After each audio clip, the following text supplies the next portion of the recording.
നിത്യേന നിരവധി സന്ദർശകർ എത്തുന്ന കോഴിക്കോട് ബീച്ച് മാലിന്യത്തിൽ പൊറുതിമുട്ടിയിരിക്കുകയാണ്. ഭക്ഷണാവശിഷ്ടത്തോടൊപ്പം ഓടകളിൽ നിന്നും കടലിലേക്ക് പുറന്തള്ളുന്ന മാലിന്യവുമാണ് കടൽ തീരത്തിന്റെ മനോഹാരിത നശിപ്പിക്കുന്നത്. നിത്യേന നിരവധി സന്ദർശകരെത്തുന്ന കോഴിക്കോട് കടൽ തീരമാണ് മാലിന്യത്താൽ വീർപ്പുമുട്ടുന്നത്.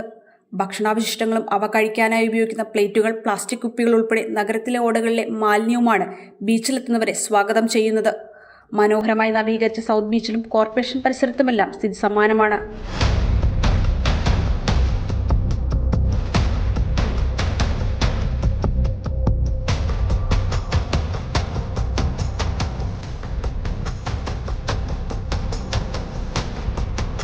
ബീച്ചിലെ മാലിന്യശേഖരണത്തിനും സംസ്കരണത്തിനും സംവിധാനമില്ലാത്തതാണ് അടിസ്ഥാന പ്രശ്നം.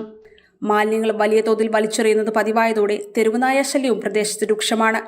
ബീച്ചിന്റെ സൗന്ദര്യം ആസ്വദിക്കാൻ എത്തുന്നവരുടെ എണ്ണം അനുദിനം വർദ്ധിക്കുമ്പോഴും കൃത്യമായൊരു സംവിധാനം ഒരുക്കാൻ കോർപ്പറേഷനും സാധിക്കുന്നില്ല.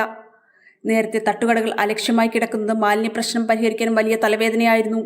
ഇതിന് പരിഹാരമായാണ് 24 മണിക്കൂറും ഷിഫ്റ്റുകളിലായി പ്രവർത്തിക്കുന്ന ശുചീകരണ തൊഴിലാളികളെ നിയമിച്ചുകൊണ്ട് ബീച്ച് ഫുഡ് സ്ട്രീറ്റ് പദ്ധതി ഉദ്ഘാടനം ചെയ്തത്.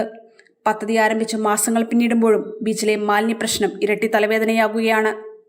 വിദേശികളും സ്വദേശികളും ഉൾപ്പെടെ നിരവധി നിത്യേന എത്തുന്ന കോഴിക്കോട് ബീച്ചിലെ അവസ്ഥയാണിത്.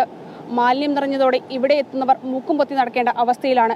ഇതിന് എന്ന് പരിഹാരം കാണുമെന്നാണ് ഇവിടെ എത്തുന്നവരുടെ ചോദ്യം. കോഴിക്കോട് നിന്നും സന്തോഷ് മണ്ണാർക്കാടിനൊപ്പം രമ്യാദാസ്, ജനം.